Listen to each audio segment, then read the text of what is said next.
नमस्कार जी किसान भाइयों, कैसे हैं आप? आशा करता हूँ बहुत अच्छे होंगे। मैं हूँ विकास त्यागी और आज एक वीडियो के अंदर आपका स्वागत करता हूँ। किसान भाइयों, आज का जो वीडियो है वो स्पेशली हमारे गेहूं के लिए होने वाला है। एक किसान भाई थे, उन्होंने मुझको पूछा था कि विकास भाई, हम गेहूं में जिंक और सल्फर लगा सकते हैं?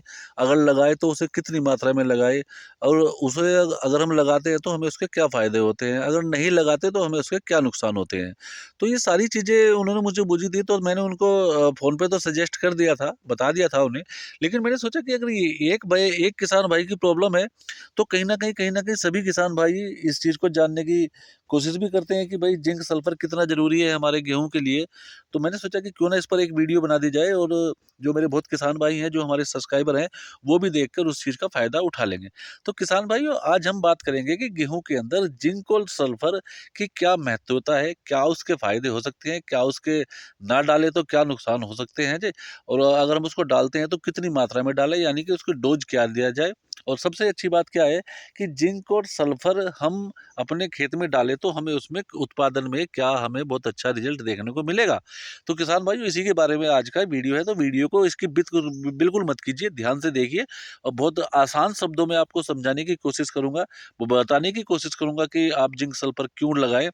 और चैनल पर किसान भाइयों, अगर आप नए हैं, अगर आप मेरे सब्सक्राइबर नहीं हैं, तो किसान भाइयों प्लीज़ आप मेरे चैनल को सब्सक्राइब कर लीजिए, क्योंकि मैं खेत में जा जाकर ही आपके लिए वीडियो बनाने का प्रयास करता हूँ, जिससे कि मैं आपको समझा सकूँ कि भाई किस तरीके से आप खेती करते हैं, क्योंकि मैं भी एक किसान हूँ।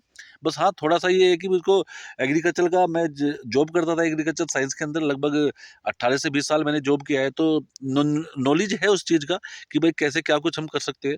तो उसी चीज़ के लिए मैंने आपको ये वीडियो बना के दूँगा, तो आप वीडियो को इसकी बिल्कुल मत कीजिएगा, देखिए ध्यान से। तो चलिए किसान भाइयों, बात हुई थी जिंक सल्फर की, तो पहले बात करते हैं हम जिंक की। किसान भाइयों, जिंक आपके खेत के अंदर बहुत ज़्यादा ज़रूरी हो जाता है, खासकर उन किसान भाइयों के लिए जो सिर्फ आप अपने खेतों में धान, गन्ना, गेहूँ की खेती करते हैं।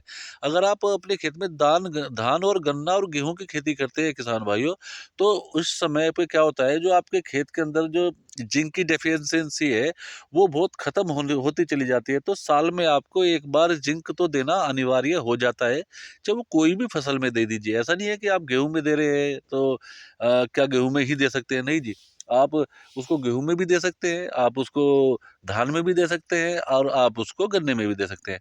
यानी कि साल में एक बार आपके मिट्टी के अंदर जिंक जाना चाहिए, बहुत अच्छा करके रिजल्ट आपको देखने को मिलेगा जिंक का। अब जिंक की क्या महत्वता होती है? किसान भाइयों, अगर आप जिंक खेत के अंदर लगाते हैं, खासकर बात गेहूं की चल रही है, तो जिंक अगर आप लगाएंगे तो जिंक की कमी से जो आपके पत्ते का पीलापन होता है वो बिल्कुल एकदम समाप्त हो जाएगा, ग्रीननेस आ जाएगा। जिंक की कमी से ही ज़्यादातर पीला पत्ता हो जाता है। अगर आपके खेत के अंदर जिंक की पर्याप्त मात्रा है, तो आपका जो खेत है, जो आपका अनाज है, जो आपका पौधा है, जो आपने गेहूँ बोया था, उसका जर्मिनेशन हुआ था, वो बहुत अच्छा करके ग्रीननेस खड़ा रहेगा, और वो फोटोसिंथेटिक की क्रिया, आपके पत्ता जितना हरा रहेगा, वो उतना ही भोजन बनाएगा, जिससे कि आपकी जो ट्रिलिंग होगी, यानी कि जैसे मैं आपको दिखाने की कोशिश करूँगा, जैसे ये एक पेड़ है, आप देख रहे हैं यहाँ पर, ये एक पेड़ है कि गेहूँ का, और जब ये यहाँ पर किसान भाई पानी देंगे, तो उस समय पे क्या होगा, अगर इसमें जिंक डला हुआ है, तो इसमें आप ना फुटाव बहुत ज़्यादा देखेंगे, ट्रिलिंग बहुत ज़्यादा देखेंगे। ट्रिलिंग का मतलब होता है फुटाव, यानी एक पौधे के अंदर आपके 10 से 15 कल्ले निकलेंगे, उसको ट्रिलिंग बोलते हैं, उसको कल्ले बोलते हैं, फुटाव बोलते हैं। अगर हम जिंक लगाते हैं तो ये बहुत अच्छा करके हमको ट्रिलिंग के रूप में बहुत अच्छा करके रिजल्ट हमको जिंक देता है, और खासकर ये हमारे पोषक तत्वों में भी जो आता है, जो हमारे पौधे के अंदर या जमीन के अंदर पोषक तत्वों की डेफिशिएंसी की कमी हो जाती है, उसको भी बहुत अच्छे तरीके से ये काम कर देता है। ये एक पोषक तत्व है, तो जिंक तो देना पड़ेगा। तो किसान भाइयों, जिंक के लिए बात हुई। बात करते हैं सल्फर की।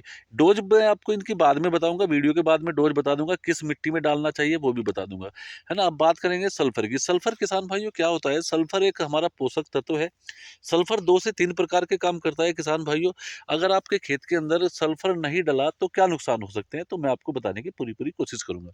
अब किसान भाइयों, बात करेंगे उसके फायदे और नुकसान की।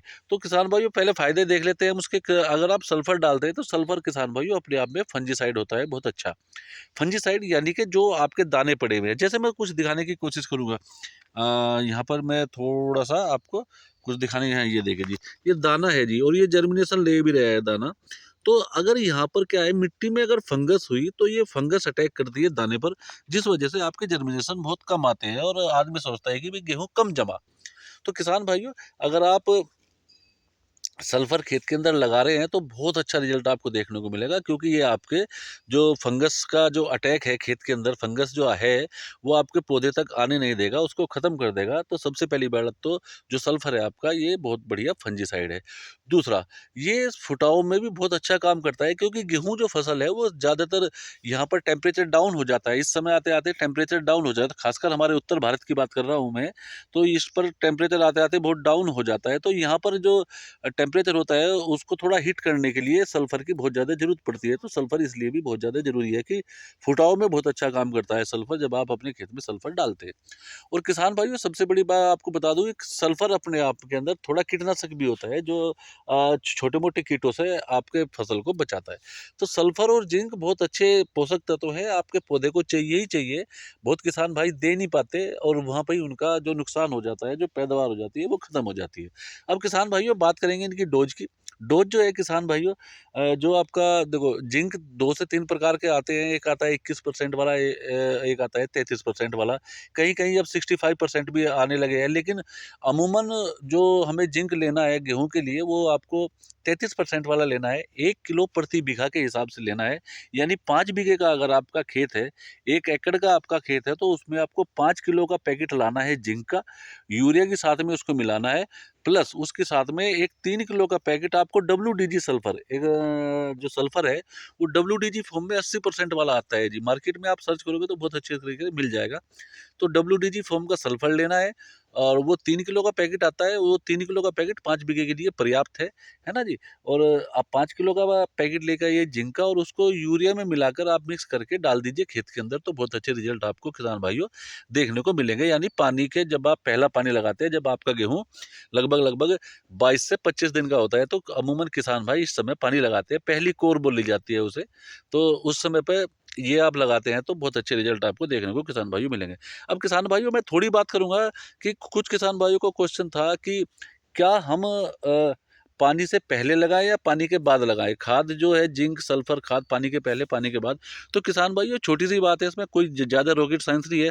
जो आपकी मिट्टी हल्की हो, यानी कि जो भी मिट्टी हल्की हो आपकी, हल्की का मतलब रेतीली मिट्टी हो कुछ, हल्की मिट्टी में आप जो लगाओगे वो पानी देने के बाद आप इसको लगाएँगे, यूरिया, जिंक, सल्फर को पानी देने के बाद लगाएँगे। अगर आपकी मिट्टी मजबूत है, बहुत अच्छी मिट्टी है ना, हार्ड मिट्टी है, बढ़िया मिट्टी है, तो वहाँ पर आपको पानी देने से पहले लगाएँगे। तो ये छोटी-सी साइंस है, बस इस चीज़ को याद रखना आप। यानी कि जो अच्छी मिट्टी है, हार्ड मिट्टी है, बढ़िया मिट्टी है, वहाँ पर पानी देने से पहले लगाएँगे, और जो आपकी हल्की मिट्टी है, रेतीली मिट्टी है कुछ, वहाँ पर पानी देने के बाद ये प्रोडक्ट लगाएँगे, तो आपको रिज़ल्ट किसान भाइयों देखने को बहुत बेहतर मिलेंगे। तो किसान भाइयों मैं उम्मीद करूँगा जो मैंने आपको बताया है वो आपकी समझ में आया होगा, और आप इससे आप इस तरीके से अपने खेत के अंदर लगाइए और बहुत अच्छे करके रिज़ल्ट आप लीजिए किसान भाइयों। तो आशा करता हूँ आप मेरे चैनल पर नए होंगे तो बिल्कुल इसको सब्सक्राइब ज़रूर कर लेंगे। मिलते हैं जी एक नई वीडियो के साथ। बहुत-बहुत धन्यवाद।